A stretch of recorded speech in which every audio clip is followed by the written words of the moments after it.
వేడి వేడి పాయసం మంత్రి తల మీద పడేశారు. దీంతో ఆమె ఒక్కసారిగా తల్లడిల్లిపోయారు.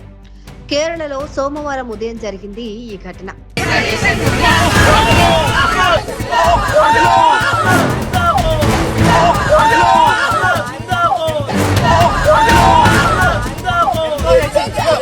కొల్లం ఆర్టీసీ డిపోలో మహిళల కోసం ప్రియదర్శిని ఉచిత బస్సు ప్రయాణ పథకం ప్రారంభోత్సవ వేడుక జరిగింది.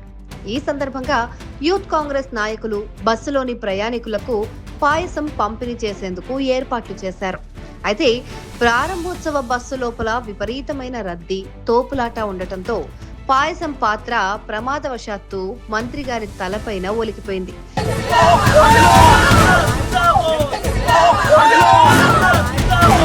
దీంతో ఆ వేడివేడి పాయసం నేరుగా అక్కడున్న మహిళా శిశు సంక్షేమ శాఖ మంత్రి బిందు కృష్ణ తలపైన, ముఖం పైన పడింది.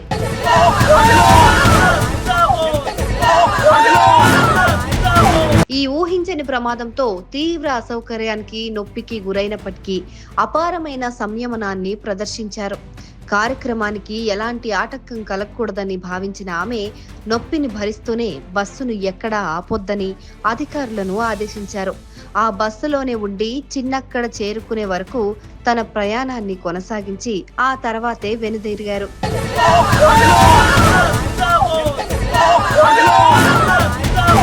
ఈ వీడియో కాస్త ఇప్పుడు సోషల్ మీడియాలో వైరల్ అయింది. ఆ మంత్రి గారి సహనానికి అందరూ సెల్యూట్ చేస్తున్నారు.